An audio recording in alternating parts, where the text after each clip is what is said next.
Dilly dilly. Dilly dilly. We're back. So, we're back with Merkle Institute. Brett Blackman here. Jeff Lewandowski. All right. So today we're going to talk about how you got into Bitcoin, how you got into blockchain. On our last episode we talked about our holiday conversations, and I don't know about you, but I kind of want to put, after the 45th time, yes, this is how you do it, and no, you're not good enough to buy Cardano because you can't get there. And I'll be honest, that's one of the reasons I still love this place. It's the Wild West. That's my environment. I love trying to navigate through there.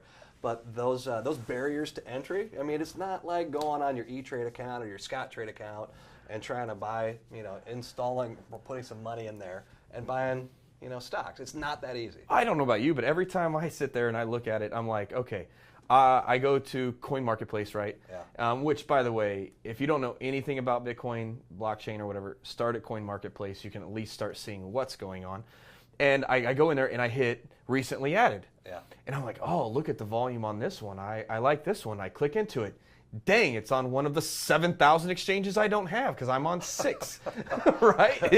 And I'm like, okay, next one. Dang, I can't buy that one either, although it looks like a pretty good company, but I can't get that one. So tell me how you got started. I mean, I don't know how many exchanges you're on. I'm on a few. You're on a few. Yep. But what is the exchange that you recommend everybody to use? Yeah, so if you'll allow me, I got to tell you how I did this the very first time. First time. So, let's hear it.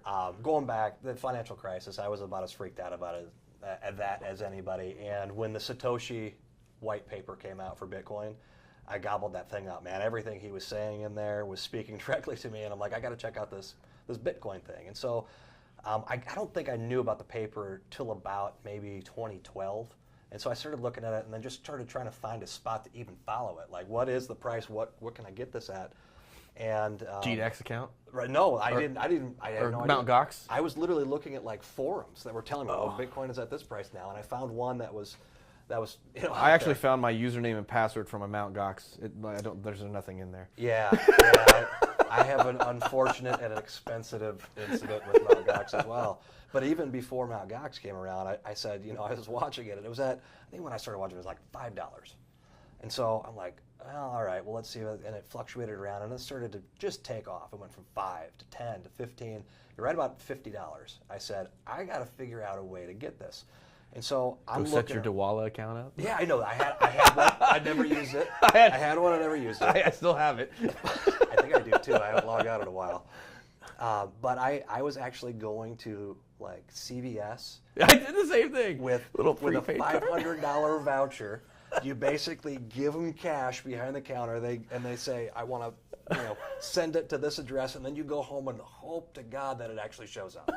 And so all of a sudden I get this account, and I've got a heavy user, like, gosh, I can't remember the name of it, but it was actually an install. You have a node on my laptop. Yeah. And that's how I was doing it. And so the ability to do what's now, I think that's easy compared to what it was. But for a lot of people that have never heard of it, getting around to the current exchanges. I tell you, it was like sending money to Western Union to another person on the other end that you couldn't call to know if you were going to get your money. Yeah. Same thing. Dawala experience was interesting. Yeah. So that's what it all started. So that was April of 2013. It has gotten a lot easier, guys. It's gotten a lot easier than that. But going back to your question, you said what exchange do I like the best? And I honestly like Ether Delta the best. It is not straightforward. It's clunky, but it's decentralized. So because I had a very expensive lesson on Mt. Gox, which is a centralized exchange, I like the decentralized one, and that's the only one I've got right now. So I still use Poloniex, I use Bittrex, I use HitBTC, and obviously I use, or maybe not obviously, but I use Coinbase. So. Right. I think Coinbase. Coinbase is tied to GDAX exchange, right? So Coinbase is what I think most novice blockchainers and Bitcoin enthusiasts are starting to, or I can't even call them enthusiasts yet. They're bandwagon jumpers, right? Yeah. They're hopping on the wagon because the bus and train is leaving the station, right? So they're using Coinbase because it's easy. Right. I mean, the other day we were I don't remember where we were at. Who knows? One of the conferences, Vegas or LA or New York. I think it was maybe New York. Yep. And they downloaded 100,000 users in one day. Yeah. Right? We were at the New York Wall Street Blockchain Conference. That was like a couple of months ago, right? Yeah, 2 months ago. And since then, I mean, they've got, last I heard was 13, 14 million users or something, growing, obviously. More users on Coinbase than Charles Schwab. I know. Isn't that awesome? It's amazing. Yep. So you as an exchange, Ether Delta, not because of use, not because it's pretty.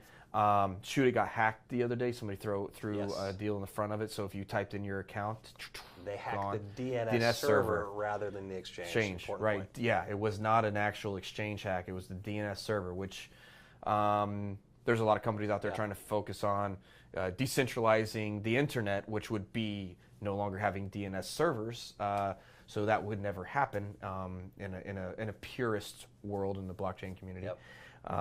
It's all the centralized anything with centralized trust can be attacked, and that's the major issue, from bank robberies to cyber attacks to DNS server attacks. Yep. So Coinbase, you now what do you do when you're talking to I was talking to my grandfather who's 84 years old, going, "Hey Brett, what do you know about Bitcoin, and what do you know about Ethereum?" And we set him up an account on Coinbase. I got pictures of it. We'll have to post that out there. It was one of the coolest things. And I'd never talked to him about this, not one time. So you're at your family event this last holiday season, and talking to him about signing up on Coinbase, I'm guessing? No, I was just talking to him in general. We weren't even at the point of sign up. We were at the point of, I heard about this thing, and Jeff, it disturbed me. Because there's no central authority that actually regulates this. Have you heard about Bitcoin? No, don't know anything about it. Like, Dad, nope. I'm going to go to the next holiday dinner. That's right. That's right. So this is the direct, immediate family relationship, and he pulls out a notebook and he goes, "I took some notes from this radio program that I heard, and here were some things I thought were disturbing. No centralized authority. That's very disturbing." And I'm like, "Well, why? Why is that disturbing?" I'm like, "That's the most beautiful part." And he goes, "Well, what if something goes wrong?" I'm like, "Well, would you rather something goes wrong with somebody that you actually have in place that's actually going to do, like the banks? How many times are the banks doing something wrong?" Ask Cyprus how that worked. Yeah, exactly, exactly. But so this is my conversations there were much less mature than even some of the other ones. So it was an interesting conversation, and I think an interesting hurdle that people have to get over from a mindset. People want somebody to look at, somebody to save them, somebody to protect them, and blockchain, it eliminates the need for those people, and it puts power back into the hands of the individual. And because you're indoctrinated, think about it. You have parents. Parents tell you what to do when you grow up. Then you go to school. Now the teacher and the principals are telling you what to do. Then you go to college and the professors are telling you what to do. Then you get your first job and you've got a boss and a boss's boss and all the way through the hierarchy. So those hierarchies exist because they needed to exist, and they've been successful.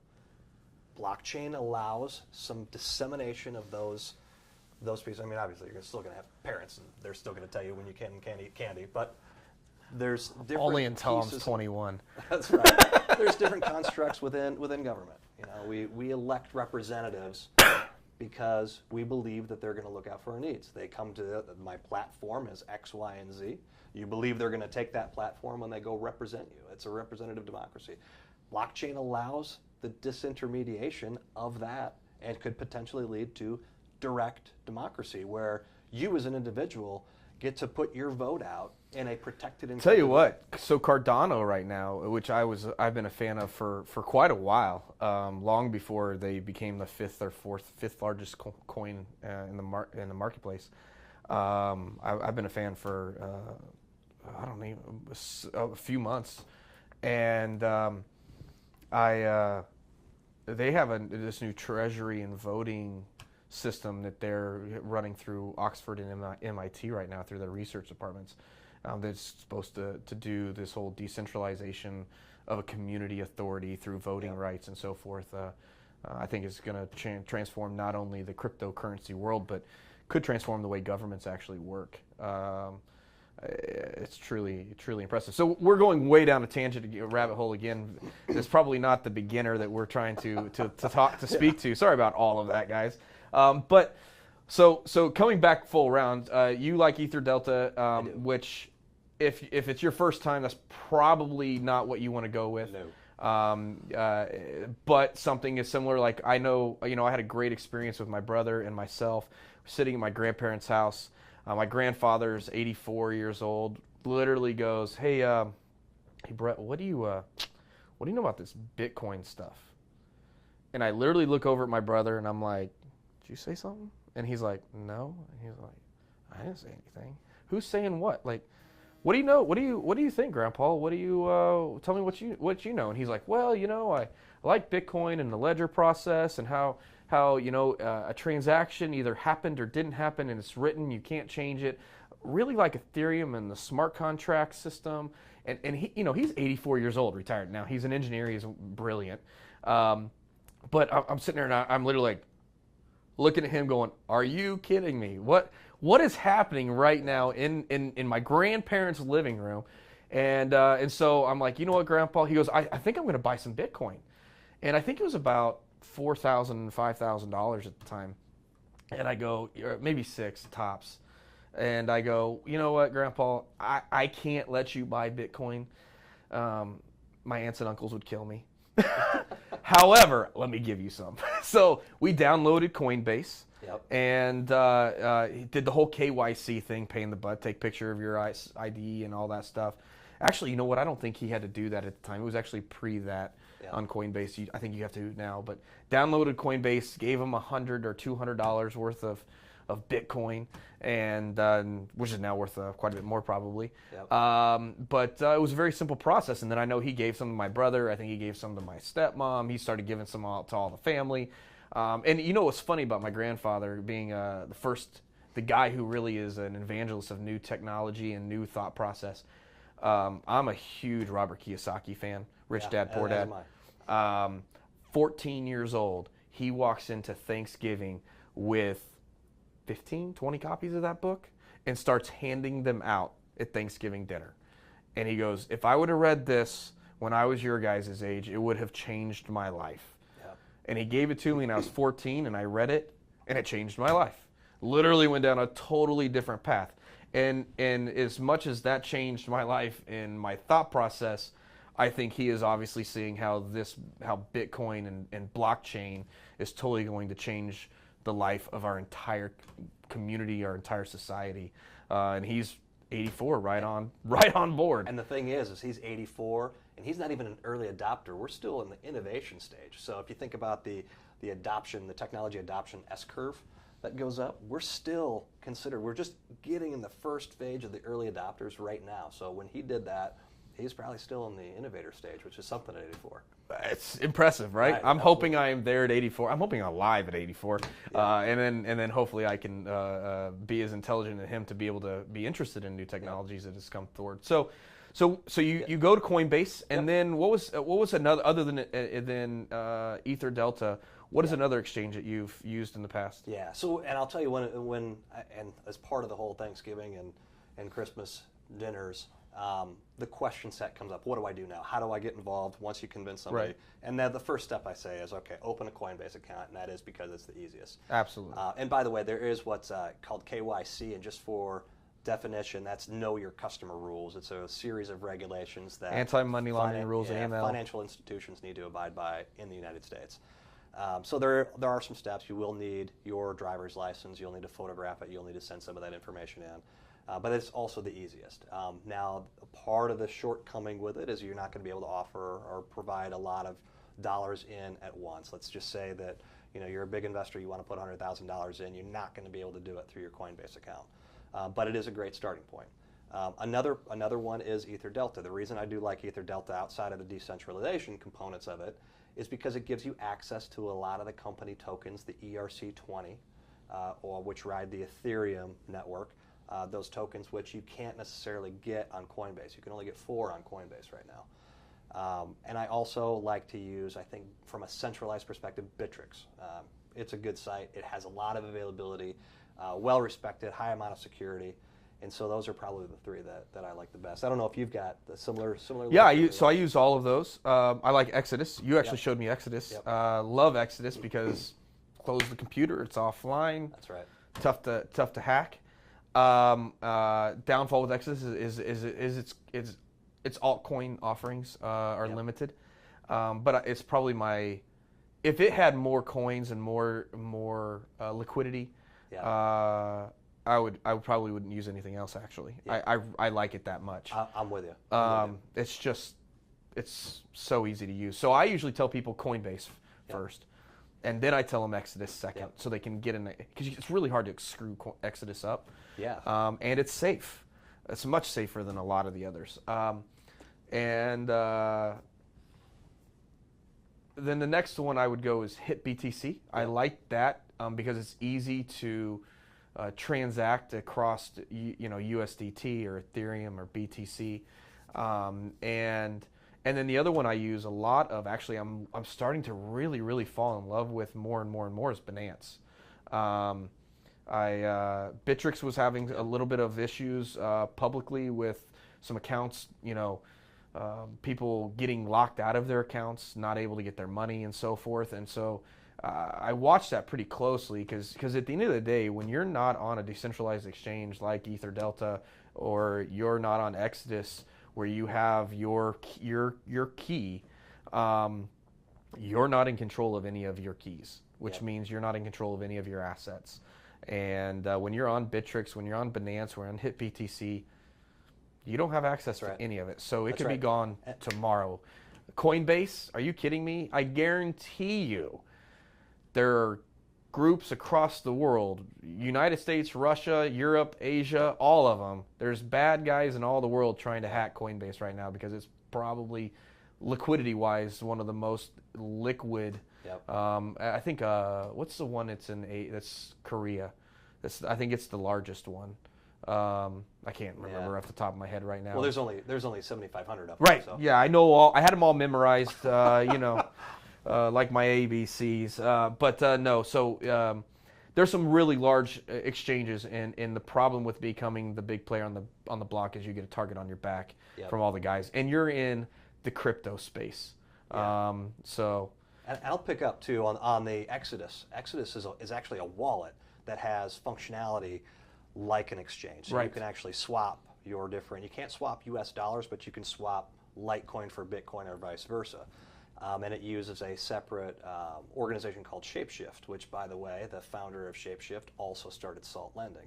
So that's a separate topic probably for another video. But thinking about the exchanges, the decentralized versus centralized, that is important to know. And this goes for not only the currency or the blockchain exchanges, but also for regular stock exchanges, is that they don't have to own the actual token or coin.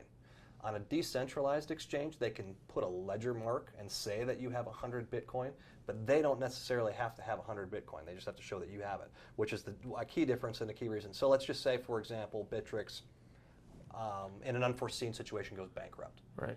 Like Mt. Gox. You have 100 Bitcoin on your account. You know don't what? really have 100 Bitcoin on your account. For another talk, another discussion, for sure, probably get you updated on it, but that's why I've been paying attention to Bread. Same thing. Yeah. Bread's a wallet. It's a wallet that's on your phone. Personal chain is part of their focus, with the ability to.